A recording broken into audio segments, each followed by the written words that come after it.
Welcome to another video. I just thought I was thinking about like what is it that makes me gravitate towards certain brands, fragrances, and what makes me end up like buying this perfume rather than this one? Because it's not just a matter of taste, because something also makes me, pay attention to um, certain fragrances. If I'm in a shop and they carry 100 brands, something makes me go to this shelf rather than someone else. And then once I'm in a brand within a certain perfume house, there's also certain fragrances that I end up buying for different reasons. And I just kind of, and I know this influences me at least, and I don't know if it does you. And I just thought we'd have a talk about it because I think it does, it might save us and me, myself, and maybe you guys also a little money, just kind of bringing our attention to these things. The first thing is perfumer. Like, I find that that's a really hard, like, there's no perfumer where I like all of his or her work. There just isn't. I mean, I think maybe Dominique Ropion might be my favorite, but I looked like what he'd done, and there's a lot of things that I really don't like. Vanille Leather from BDK is one. Um, and then I recently picked, no, I recently wore, I should say, I've had it in my cupboard for a while. It's called EQ, or Sur tes lèvres. It means, I think, on your lips. And this is a creation made by him that I've realized I just don't like it. I mean, I bought this secondhand and it's a very small, like a travel size. It's like a 15 mil from the house of D'Orsay. But it's just, I don't know if it has cashmere on or what is in here.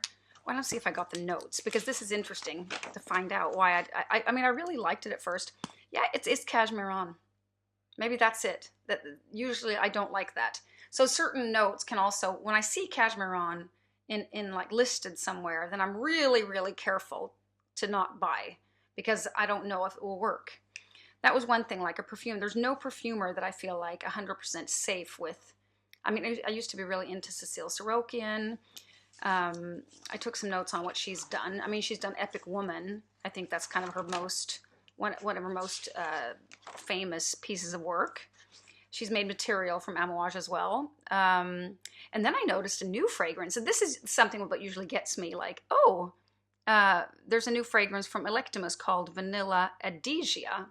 And I'm not like a super Electimus fan, but when I see that Cécile Sorokian has made it, then I really want to go and try it, because her name is is an attraction for me, because I think she makes like lots of good amber. She's also made Tango from Masque Milano. Cacao Bay is like a tropical kind of a beach fragrance from Jacques Fat. That's actually a very inexpensive brand. Look into that if you're into that style. That's a really good fragrance. I don't own that. Belle Ambre from the same house, Jacques Fat. And then she's made two from the really expensive house, Pure Distance, Ruby Kona and Shea Duna. They're both really nice fragrances, but the price is it's just too high.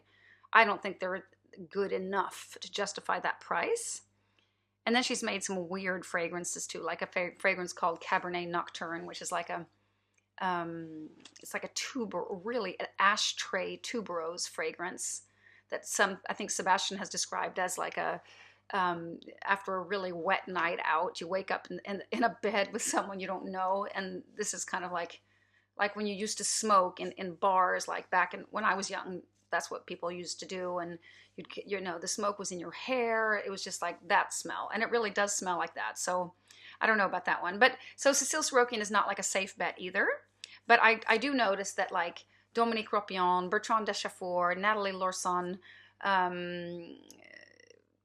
I mean, many big names like this will make me more interested in trying a fragrance than if it had been someone that I don't recognize.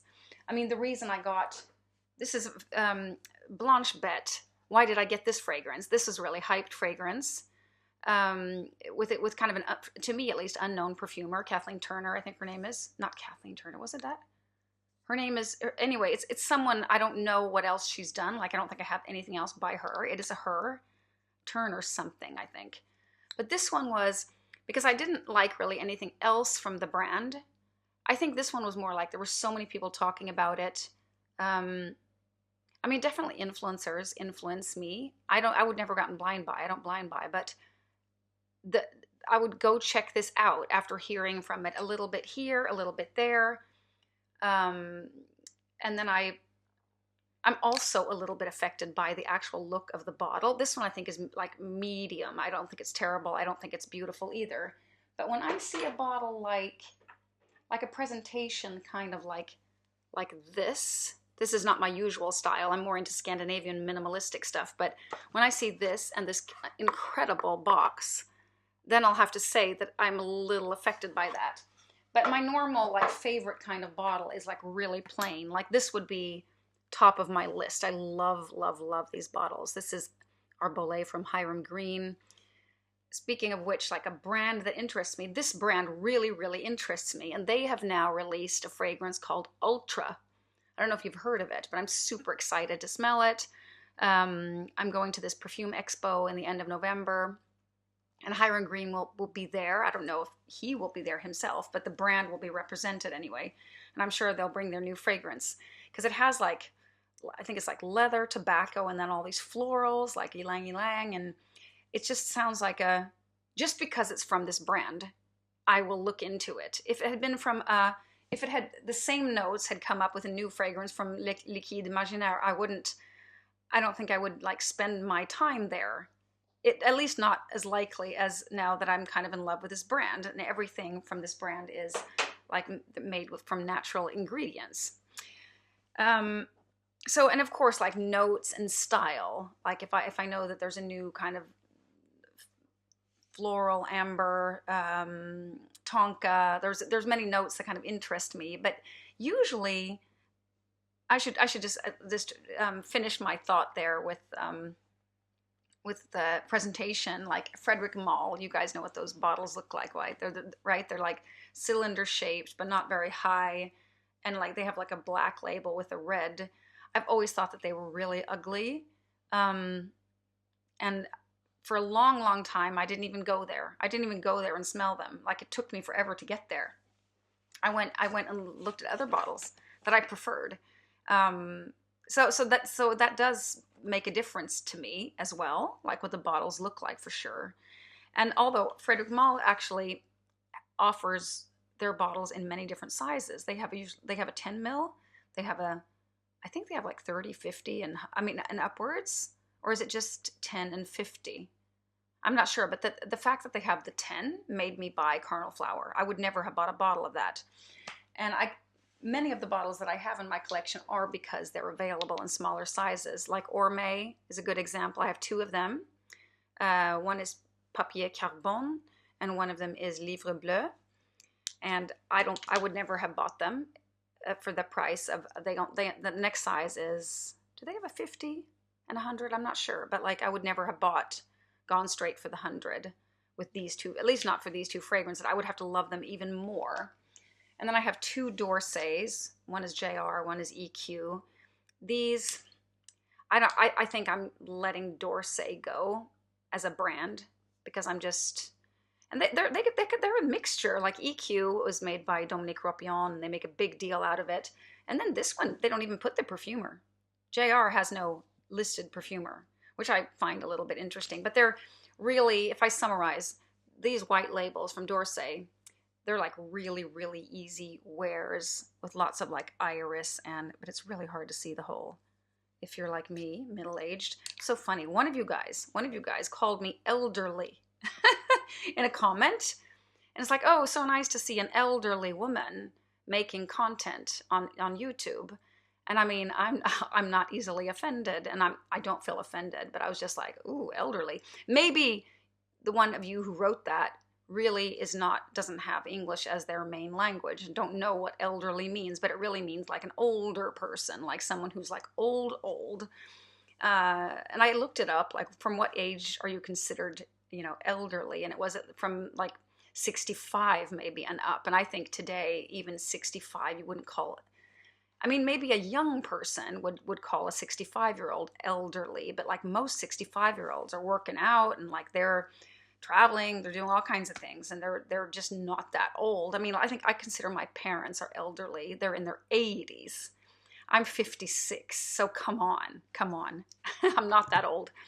Anyway, I laughed a little bit about it, and I'm just thinking maybe this person who, if you're out there, maybe you really meant as a compliment. I don't know, but it's not what a 56-year-old wants to hear, to be called an elderly woman. I just want to let you know that I would probably not use those words for someone my age. Another brand that I bought just because they offer bottles in small sizes is Maria Candida Gentile. They make their bottles like this. They used to make bottles that look like this. This one is Sideris. It's kind of a incensey iris vanilla. Really interesting, actually. This one's really good. I'm glad I bought this one. I don't use it that often, but because my collection is too big. These two, however, I think maybe I bought them last summer, and I'm not sure. I got carried away. This one has kind of like a bitter orange style, but it's really if you're into citrus fragrances with a little spice to them. I kind of thought it was an orange blossom fragrance, but it turns out that it really isn't. It's more like there's some kind of orange notes in here going on. Maybe some neroli as well. It's kind of fresh, but it lasts a long time, but there's a little bit of a bitterness that I'm not sure about. And I would never have bought this if the bottle wasn't so small, and I, for some reason, thought it was a steal just because it's small. But they are, I mean, it's still money. It's like $40 for this little one, or probably more, like $45, something like that. And this V is more like a little bit of a marine fragrance. V-I-S, it's called. V. I'm not sure how to pronounce it. I think the S is silent. Anyway, that influences me a lot. And the same with Isabey, that they have these little cute ones available in 10 milliliters, which I do think, I mean, deserves a little bit of a shout out, making perfume available so you don't have to go all the way and buy 100 mil. I mean, for all of us that like to have many fragrances, this is a great thing, right? I have Gardénia and Noir. They're both really nice fragrances, really nice to have in your bag. They're very easy wears. Like everybody likes these. These are great fragrance. This is quite powdery, Noir. I love those. And then I have actually I'm also influenced in the other direction by what people say. Like if my perfume friends have an idea about that something is just incredible and they write about it in the local Facebook group, like how incredible it is, then I'm actually very likely to be interested. And especially maybe like certain people, because I know that we have similar taste. Like if my friend Clara says that something is like just incredible, then I'll definitely go and give it a chance. Maybe I wouldn't have if she hadn't said that. And also the opposite is true. Like she said that my new Majestic Vetiver, she can't wear this because of the aroma chemicals. Lately she's like certain chemicals in perfume gives her like a real headache, and she can't wear stuff, and she's had to get rid of a lot of perfumes for this reason. And like she just takes one sniff and she knows this is the aroma chemical that she can't. I think it's like a kind of ambroxan, perhaps. And now that she's said that, I can kind of I'm liking it less. Like just because I'm starting to pick up other things. Like maybe like in the store, it did really well on my skin. I thought it kind of reminded me of Sunshine Man. I did a comparison one time and they're not that similar. This one is much lighter. It's an easier wear, but it's also, I don't know. I shouldn't listen to her because I don't have a problem with the same aroma chemicals that she does. I have a problem with Cashmeron. And she has a problem with like a heavy dose of ambroxan. And maybe it's only a certain kind of ambroxan because I don't think she's gotten rid of every fragrance that she has with this particular note. Yeah, I don't know. I like this fragrance. So I shouldn't listen to her, but it's affecting me. You know, like it really does affect me. And like the fact that my youngest son said that this is Sovereign by Le Galion. It's a beautiful oud, rose, myrrh fragrance. It has a little bit of a band-aidy quality. It's and he said it smells like crayfish. And I'm like, now that he said that, I cannot unsmell it. Like there is something in here. Sometimes they say that, you know, here in Sweden, when we eat crayfish, usually like in the brine, or like what the like a marin, or in the, God, what is it called? I don't even know what it's called in English, but we use dill. And dill, sometimes people from sandalwood, sometimes people get like a dill pickle feeling. And maybe it's the sandalwood in here that gives that certain, and I still like this, but I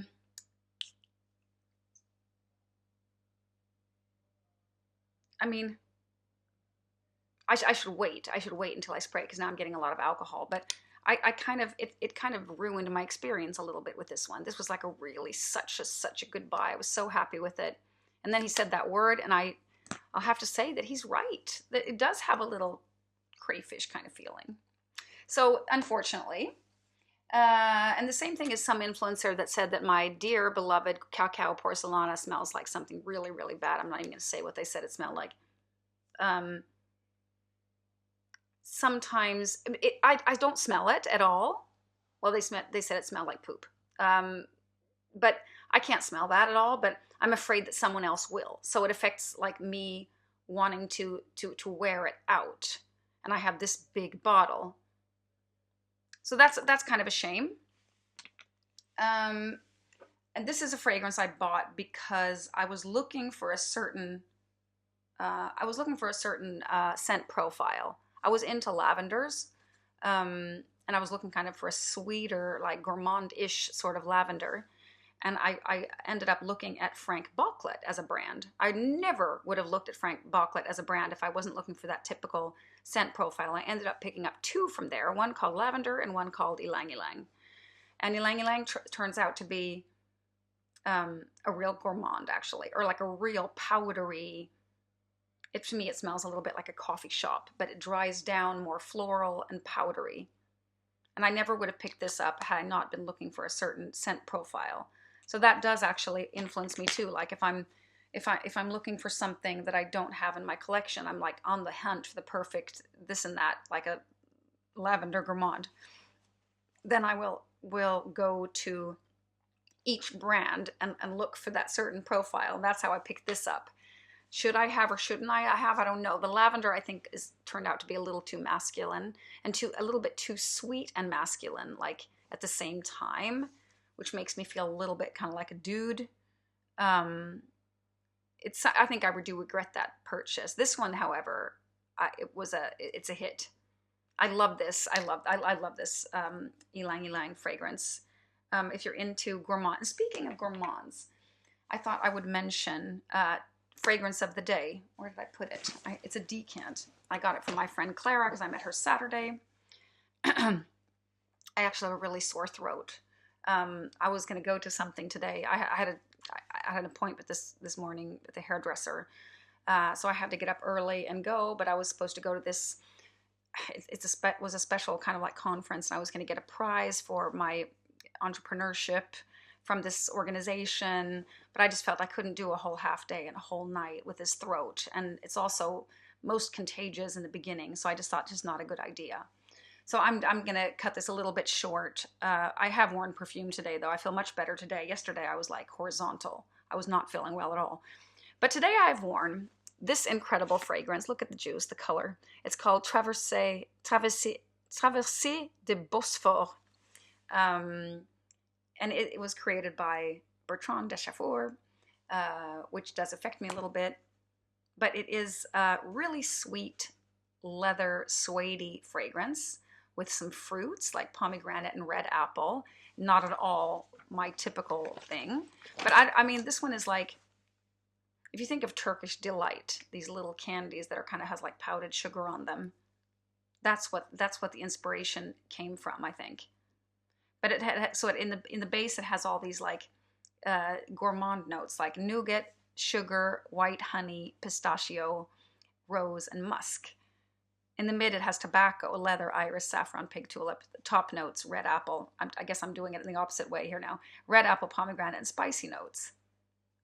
But it's really special, this fragrance. But I thought it was going to be super potent, kind of like 1992 Purple Night that has the same color. But I wore like 3 or 4 sprays this morning. I mean, little sprays from here, but like I could not smell my own fragrance. I have to go like this to be able to smell it. So I reapplied around lunchtime, and I'm like still kind of having to hunt for it. It's still there. It's still there, but it doesn't project that much. I think it's discontinued, this fragrance, but when you look on Fragrantica, you can see it's in this like darker, you know, the newer bottles from L'Artisan Parfumeur. So they must have had it for a while at least, and then now they maybe have been discontinued because I haven't seen it anywhere for sale. So if anybody knows about this fragrance, I'm really interested. It would be great to find a small bottle, like, or a partial or something. But it's really sweet, but I don't find it quite as sweet as 1992 Purple Night. And maybe I shouldn't even compare these two because they don't have the same ingredients at all. But like this, the level of sweetness, that one is much, much stronger. This one is, it's not watery by any means, but it's very medium projection, I would say. It's really, really special. I do think that they've really captured the texture of like the surface of a Turkish delight. Like it has that powdery, sugary, like confectionery sugar. Or is it called confectionery? What's it called? Like powdered sugar. Not the grainy kind, but the powdery kind of sugar. Do they call it icing sugar, perhaps? And we have a special name for it in Swedish. I mean, it's really interesting. I would love to hear your opinions on it. If anybody knows about this fragrance, do you wear it? Do you find that it lasts long on your skin? Does it project? When do you wear it? Where did you buy it? Is it available somewhere? Let me know if you happen to know. And why did I bring out these two fragrances? Let's see. I have Fatal Charm here from Xerjoff. Oh, this was kind of a, you know, part of the purpose of this channel is to kind of like help you guys save money and myself, because I'm telling myself this just as much as I'm telling you. But like I went through a whole decant of Fatal Charm, and then I found a bottle secondhand for quite a good price, and I bought it, and now I don't find it interesting anymore. It's not bad. It's kind of like a vanilla, tobacco, iris, kind of eucalyptus type. Really kind of, maybe not, might not be eucalyptus, it might be like anise. Anise or anise, I don't know. They're two different pronunciations. I think maybe in the UK they say anise and Americans say anise. I'm not quite sure. Maybe it's the other way around. But this is really special. Maybe I'll get back into it, but it has kind of a medicinal quality to it. Like it's almost like licoricey or something.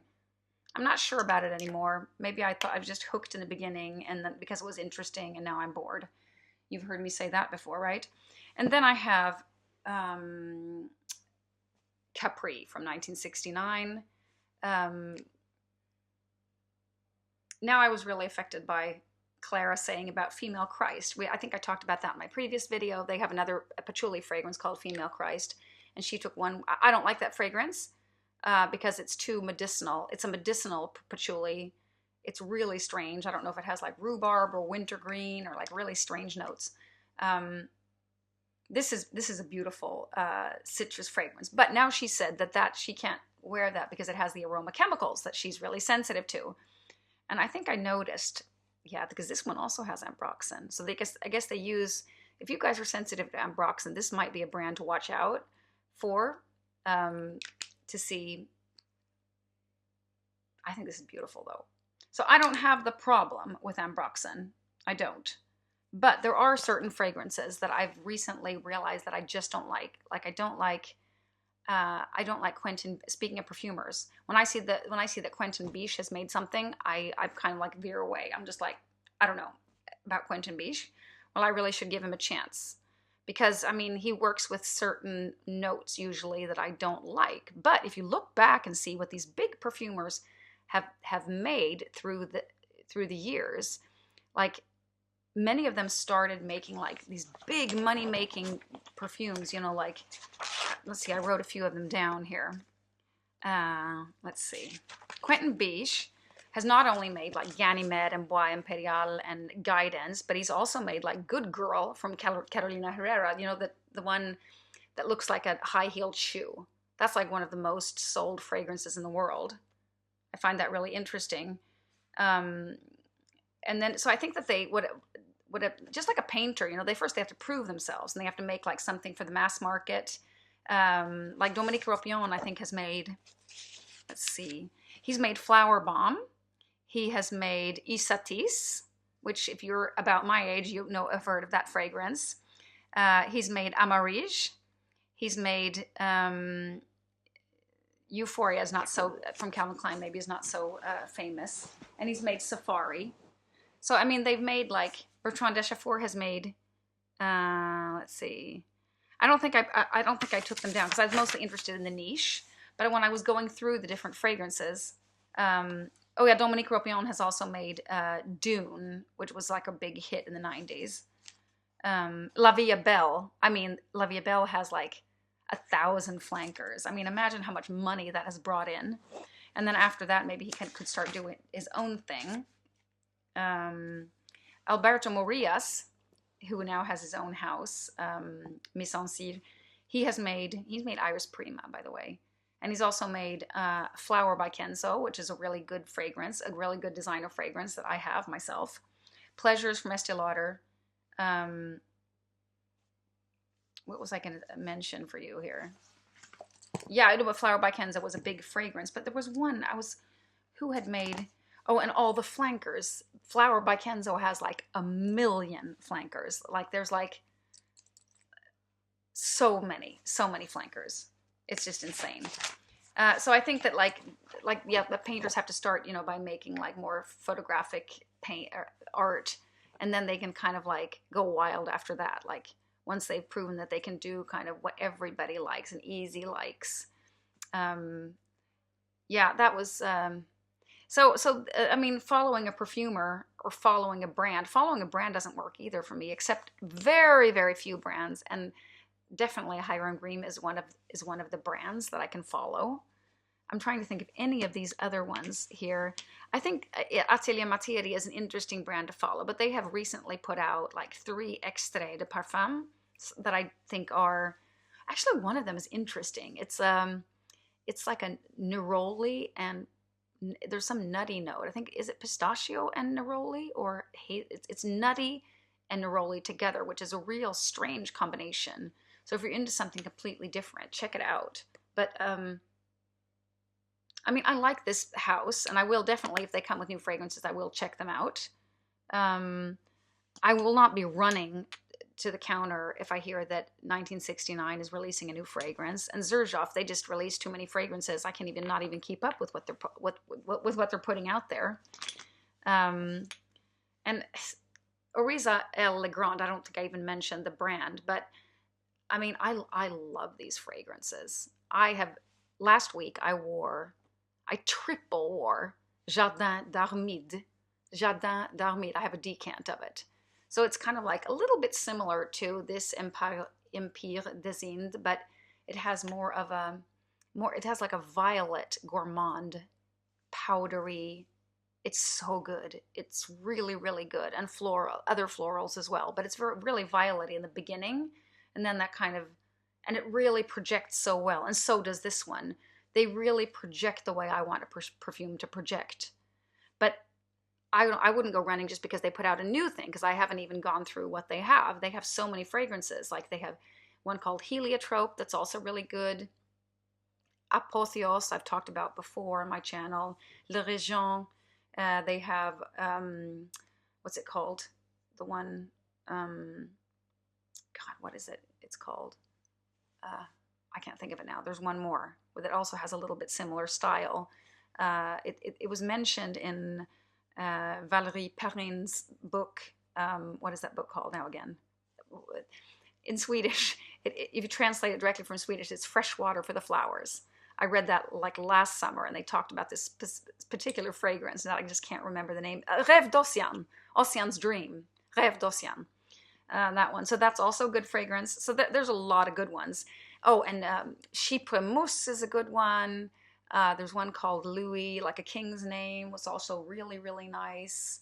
Horizon is really nice, patchouli fragrance. And this is a really good price point.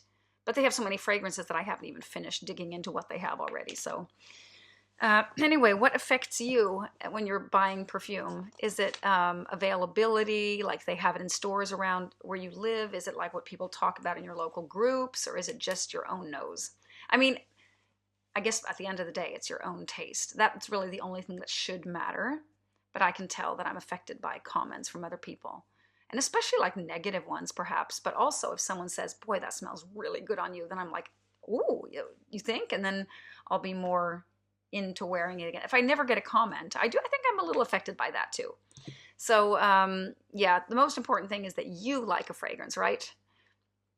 Yeah. Well, okay, guys. I'll let you guys go. Okay. Bye.